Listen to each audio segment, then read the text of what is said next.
ప్రపంచాన్ని కదిలించే వార్తలు,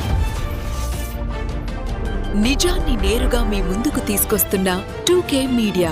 నల్గొండ కలెక్టరేట్ లో ప్రతి సోమవారం నిర్వహించే గ్రీవెన్స్ డేకి జిల్లా నలుమూలల నుండి పెద్ద ఎత్తున ఫిర్యాదుదారులు పోటెత్తుతున్నారు. స్థానికంగా సమస్యలు పరిష్కారం కాకపోవడంతో ఇక్కడనైనా తమ సమస్యకు పరిష్కారం దొరుకుతుందని ఆశాభావంతో జిల్లా నలుమూలల నుండి కలెక్టరేట్ కార్యాలయానికి చేరుకుంటున్నారు. ఇక్కడికి వచ్చే వారిది ఒక్కొక్కరిది ఒక్కొక్క సమస్య. విద్య, వైద్యం, ఆరోగ్యం, సంక్షేమం, revenue, pension, Aarogyasri, ration card ఇలా పలు రకాల సమస్యలతో జిల్లా కలెక్టర్ కి తమ సమస్యను ఫిర్యాదు రూపంలో అందజేస్తారు. పరిష్కరించదగినవి తక్షణమే పరిష్కరిస్తూనే వచ్చిన ప్రతి ఫిర్యాదును ఆయా విభాగాల అధికారులకు చేరవేస్తూ పరిష్కారం కోసం జిల్లా కలెక్టర్ ఇలా త్రిపాఠి సంబంధిత అధికారులను ఆదేశిస్తున్నారు. స్థానికంగా పరిష్కారం కావాల్సిన వాటిని కూడా క్షేత్రస్థాయి అధికారులు ప్రభుత్వ కార్యాలయాల చుట్టూ పలుమార్లు తిప్పించుకుంటున్నారని ఆవేదన వ్యక్తం చేస్తున్నారు. ఆ పేరు కర్ణాటక యాదగిరి, బీసీ రాజ్యాధికార సమితి నల్గొండ జిల్లా కేంద్రంలో గ్రీవెన్స్ డేలో కలెక్టర్ గారికి ఉమ్మడి నల్గొండ జిల్లా మహాత్మా జ్యోతిరావు పూలే గురుకుల పాఠశాలలపై ఒక 20 ఉద్యోగాలని నోటిఫికేషన్ లేకుండా నోట్ ఫైల్ లేకుండా సెక్రటరీ గారికి తెలియకుండా, కలెక్టర్ గారికి తెలియకుండా ఇక్కడ ఉన్నటువంటి ఉమ్మడి నల్గొండ జిల్లా ఆర్సీఓ గారు 20 ఉద్యోగాలని నియమించుకోవడం జరిగింది. అట్టి విషయంపై కలెక్టర్ గారికి ఫిర్యాదు చేయడం జరిగింది. ఈ విషయం పోయిన వారం కూడా గ్రీవెన్స్ డేలో ఇచ్చినాము. మాకు ఇంతవరకు ఏ రిపోర్ట్ కూడా ఇవ్వలేదు. మళ్ళీ ఈ రోజు కూడా ఇచ్చినాము. తక్షణమే స్పెషల్ ఆఫీసర్ని నియమించి ఇట్టి విషయంపై తగిన విచారణ చేసి చట్టపరమైన చర్యలు తీసుకుంటారని కలెక్టర్ గారు కోరటం జరిగింది. నా పేరు పగిడి జీడయ్య యాదవ్, బీసీ సంఘం రాష్ట్ర వర్కింగ్ ప్రెసిడెంట్. ఉమ్మడి నల్గొండ జిల్లా బీసీ గురుకులాల్లో ఎలాంటి నోటిఫికేషన్ లేకుండా, నిరుద్యోగుల నుండి దరఖాస్తులు స్వీకరించకుండా ఉమ్మడి నల్గొండ జిల్లా ఆర్సీఓ గారు 2024 జనవరి నుండి ఇప్పటి వరకు సుమారు 20 ఉద్యోగాలని alpha outsourcing agency plus collector గారి నోట్ ఫైల్ లేకుండా, కలెక్టర్ గారి దృష్టి లేకుండా, కలెక్టర్ గారి అప్రూవల్ లేకుండా వితౌట్ నోటిఫికేషన్ ద్వారా నింపడం జరిగింది. కానీ అర్హత లేని వాళ్ళని కూడా, కనీసం 10వ తరగతి క్వాలిఫికేషన్ లేని వాళ్ళని కూడా ల్యాబ్ అటెండర్లుగా పెట్టి మరి విద్యా వ్యవస్థను సర్వనాశనం చేస్తూ ఉన్నారు. తక్షణమే వాళ్ళందరినీ తొలగించి మరి రీనోటిఫికేషన్ ఇచ్చి నిరుద్యోగులని దరఖాస్తులు స్వీకరించి మరి జెన్యూన్గా నింపాలని చెప్పి ఈ సందర్భంగా మేము డిమాండ్ చేస్తూ ఉన్నాం. అదేవిధంగా సెక్రటరీ గారి దృష్టికి కూడా మేము ఇదే విధంగా మీడియా పరంగా తెలియజేస్తా ఉన్నాం. గతంలో 3 సార్లు కలెక్టర్ గారికి గ్రీవెన్స్ ఇచ్చాము, ఇది 3వ సారి ఇవ్వడము. ఇప్పటిదాకా ఎలాంటి విచారణ లేదంటే మేడం గారు తక్షణమే మన రాజ్ కుమార్ సార్ని దీని మీద తక్షణమే రిపోర్ట్ అందజేయాల్సిందిగా మేడం గారు ఆదేశించారు. తక్షణమే ఇప్పటికైనా పెట్టుకున్న వాళ్ళందరినీ తొలగించి తక్షణమే రీనోటిఫికేషన్ ఇచ్చి నిరుద్యోగులకు న్యాయం చేయాలని చెప్పి ఈ సందర్భంగా డిమాండ్ చేస్తున్నాం. ఈ రోజు నల్గొండ జిల్లా కలెక్టర్ గారిని బీసీ గురుకులాల మహాత్మా జ్యోతిరావు పూలే ఆర్సీఓ గారి మీద కంప్లైంట్ చేయడం జరిగింది. గతంలో 2 సార్లు ఇచ్చినాం, ఇది 3వ సారి. అక్కడ ఎలాంటి నోటిఫికేషన్ లేకుండా, కలెక్టర్ గారి ఫైల్ లేకుండా, మరియు స్టేట్ సెక్రటరీ గారికి ఎలాంటి నోట్ ఫైల్ లేకుండా 20 ఉద్యోగాలు జనవరి 2024 నుంచి ఇప్పటివరకు 20 ఉద్యోగాలు అక్రమంగా నిర్మించినారు. వారిని ఒకవేళ అర్హులు ఉంటే వారిని కొనసాగించి, అర్హులు లేని వారిని తొలగించి నిరుద్యోగులకు న్యాయం చేయాలని కోరుతున్నాము ఈ మీడియా ద్వారా.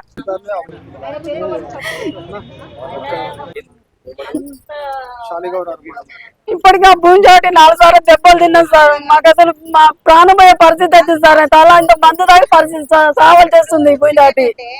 గవర్నమెంట్ ఇచ్చిన భూమి కాగితాలని దొంగ కాగితాలని అంటారు, ట్యాబింగ్ చేసినట్టు అన్ని ఉన్నాయి సార్. రైతు బంధు వస్తుంది, ప్రతి ఒక్కటి ఉన్నాయి, అన్ని వస్తున్నాయి సార్. నాకు 2005 నుంచి మొన్న 2024లోనే తీసేసిరు సార్.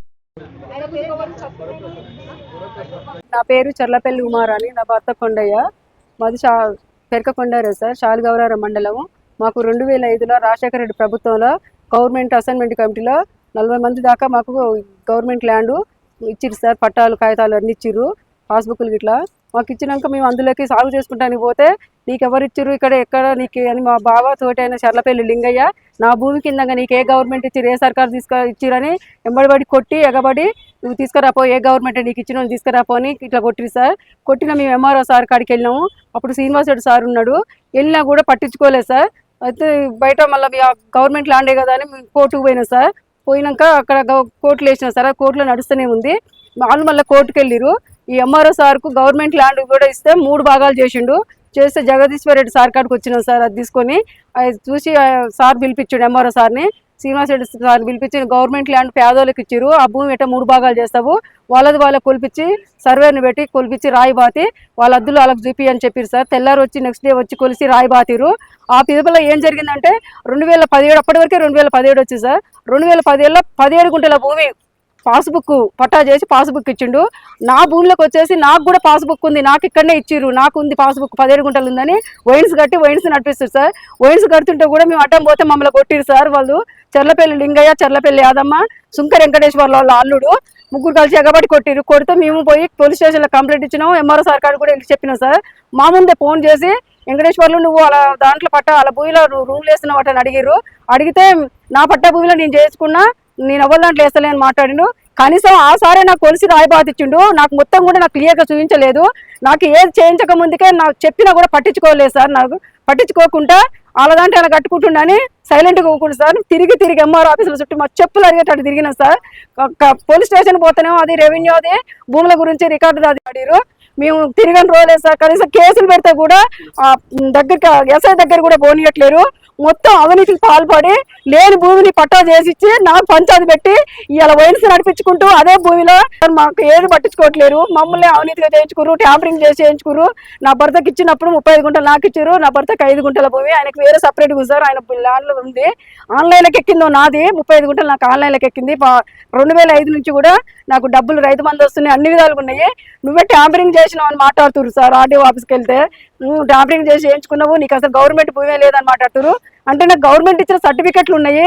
5-6 సార్లు నాకు మీటింగ్ పెడితే కూడా గంగదమ్మ గుళ్ళ కాడ మేము మీటింగ్కి హాజరైనాము.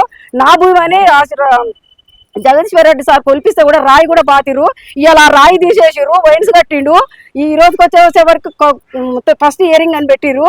ఇయరింగ్ లో ఆయన మా బావాళ్ళని అల్లుడిని బిడ్డని కూర్చోబెట్టిరు, నన్ను కూర్చోబెట్టిరు. మాట్లాడింది సార్ అసలు 50 ఏళ్ళ పట్టా భూమి, 50 ఏళ్ళ పట్టా భూమే కానీ గవర్నమెంట్ భూమే లేదని మాట్లాడుతారు. ఎంఆర్ఓనే 33 గుంటల భూమి గవర్నమెంట్ భూమి ఉంది దాంట్లో అని చెప్పిండు. ఇవాళ మొత్తం పట్టా భూమే లేదని మాట్లాడుతారు. నువ్వు ట్యాంపరింగ్ చేయించుకున్నావు, నీకు అసలు దొంగతనం చేయించుకున్నావు, నీకు ప్రభుత్వ భూమి ఎక్కడ దాడా. నాకు న్యాయం జరగాలని కోరుతున్నాం సార్. నాకు 2005లో గవర్నమెంట్ అందరితో నాకు ఇచ్చారు. ఇవాళ ఏ రకంగా పోతుంది? అందరు ఉన్నారు సార్, నన్ను రానియట్లేడు. ఒక సినిమాలో చేస్తారు గవర్నమెంట్ ల్యాండ్లకు నన్ను రానియకుండా 4 సార్లు కొట్టిరు. కలెక్టర్ కలిసిన సార్, ఇప్పటికి చాలా సార్లు ఇచ్చినాము. మొన్న సోమవారం కూడా ఈ రోజు జరిగింది. Court పోవాలంటారు sir. కోర్టు పోవాలని మాట్లాడుతూ కోర్టులో ఉంది కదా, కోర్టులో చూసుకోమంటారు. మరి కోర్టులో ఉన్నది కూడా ఎట్లా తీసేస్తారు సార్? నాది ప్రభుత్వ భూమి, నాకు అన్ని సర్టిఫికెట్లు ఉన్నాయి, భూమి ఉంది. మొత్తం సర్వేలో పెట్టి డబ్బులు పెట్టి కలిసినాం సార్. కలిస్తే కోర్టు పోయి చూసుకోమంటారు. ఇక మేము ఎక్కడి దాకా తిరిగాం సార్. అదే గవర్నమెంట్ భూమి గురించి కోర్టు పోయినాము, ఇప్పుడు మళ్ళీ కోర్టు పోమంటారు. ఇక మేము ఎవరికి చెప్పాలి సార్? ఎంత దూరం పోవాలి? ఎంఆర్ ఆఫీసుల చుట్టూ తిరిగి, ఆర్డీఓ ఆఫీసుల చుట్టూ తిరిగి, కలెక్టర్ ఆఫీసుల చుట్టూ తిరిగి 2015 నుంచి తిరిగి మా కాళ్ళ చెప్పులు అరిగిపోయేటట్టున్నాయి. మా పానాలు పోయే పరిస్థితి వస్తుంది సార్. మాకు న్యాయం చేయాలని కోరుతున్నాము.